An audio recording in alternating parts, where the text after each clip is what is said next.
Aastal 2011 muusikas. Mis on aasta jooksul muusikas toimunud? Minu arust midagi prabavat ei juhtunud. Ja võiks rääkida, et mingi uus stiil oleks tekkinud või vähemalt paistaks, et midagi on tulemas. Küll aga tapeti üks lahe undergroundist tulnud stiil ära sel aastal. Dubstep.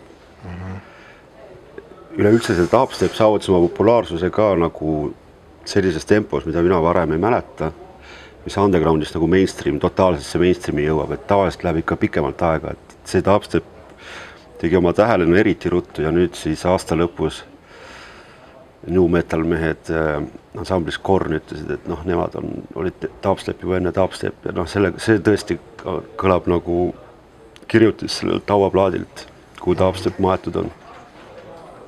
Et sellest tõenäoliselt midagi tuleb, kuigi mingist post-dubstepist on ju räägitud juba aastaid. Aga mulle endale isiklikult on vist veel rohkem hakanud meeldima igasugune see, milles sind süüdistatakse. Et sulle ei ole, sa ei võta kedagi ligi, kes ei ole low-fi mees.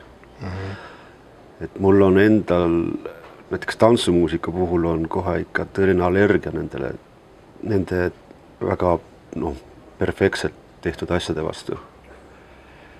Et neid kohe ma füüsiliselt ei talu enam. Pigem ikkagi, pigem lausa loobuks, kui kuulaks seda moodsat, eriti kvaliteetset tänapäevast tantsumuusikat. Kui ainult see oleks, siis ma tõenäoliselt ei kuulakski. Et see low-fi-indus on minu arust väga lahe. Ja me oleme muusikanõukogus sinuga seda arutanud ka, et kas see ka mainstreami jõuab, et iseenesest see on päris huvitav küsimus. Aga lahe oleks, et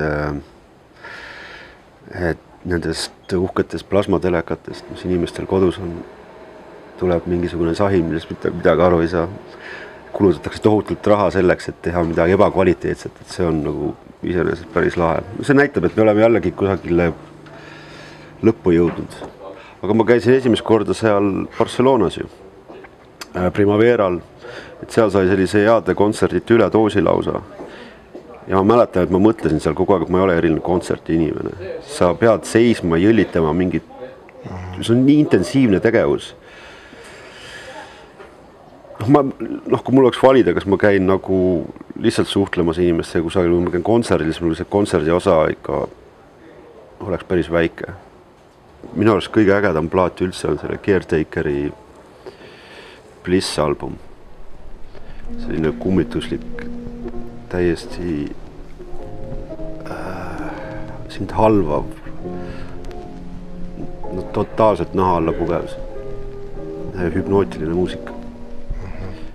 Ja meeldib mulle eriti sellepärast tegelikult see plaat, et ta samplib seal ju või laseb läbi oma mingite kompressorite ja kaemasinate vanu Shellac-plaate, mis on 20-ndatest ja 30-ndatest, tundub küll nii.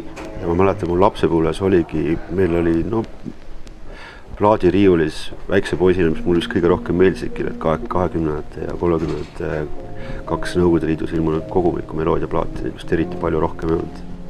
Mäletan, ma kuulasin neid päev ja nüüd on see Caretaker või siis Leyland Kirby on nagu kuidagi, ma ei tea, ma nagu tunnen mingisugust lapsepõlve mingisugust mõnu ka veel seda kuulata, sest see on kindlasti kõige tähtsam plaat sel aastal minu jaoks.